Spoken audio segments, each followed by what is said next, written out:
ज्या जिल्ह्यात अवकाळी पिकांचे नुकसान झालेलं आहे अशा ठिकाणचे पंचनामे तातडीनं सुरू, अन्य ठिकाणी अधिकाऱ्यांना तातडीनं पंचनाम्याचे आदेश. सांगलीचे पालकमंत्री चंद्रकांतदादा पाटील यांची माहिती.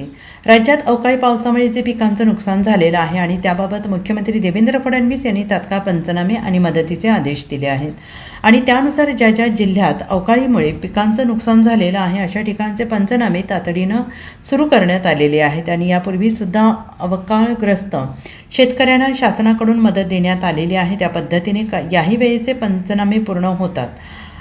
शासनाकडून शेतकऱ्यांना आवश्यक ती मदत केली जाईल अशी ग्वाही उच्च आणि तंत्रशिक्षण मंत्री तथा सांगलीचे पालकमंत्री चंद्रकांतदादा पाटील यांनी दिलेली आहे.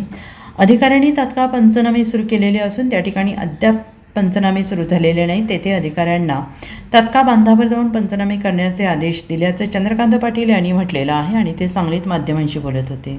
आणि त्यातही गारपिटीने खूप पिकांचं नुकसान होतं आहे.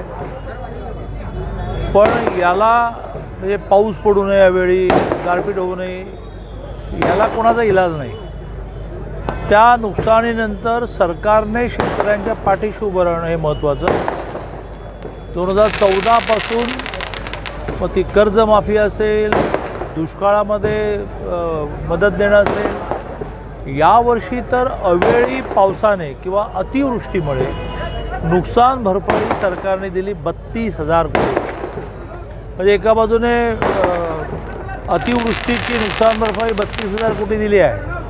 मुख्यमंत्री माझी लाडकी बहीण 48,000 कोटी आहे. जूनमध्ये कर्जमाफी 35,000 कोटी द्यायची आहे. तरीही आता जो अवेळी पाऊस आणि गारपीट सुरू आहे त्याची नुकसान भरपाई सरकार देणार. माननीय देवेंद्रजींनी कलेक्टरांना आदेश दिले आहेत की तुम्ही पंचनामे सुरू करा. पंचनामे सुरू करून रिपोर्ट जाईल आणि शेतकऱ्यांना जे नुकसान होत आहे त्याची नुकसान भरपाई मिळेल.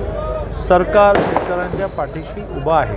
अजूनही अधिकारी बांधावर दिसत नाहीत. काही ठिकाणी शेतकऱ्यांच्या तक्रारी काय सूचना दिलेल्या आहेत आपण त्याच्यावर? कलेक्टरांशी माझं आजच बोलणं झालं.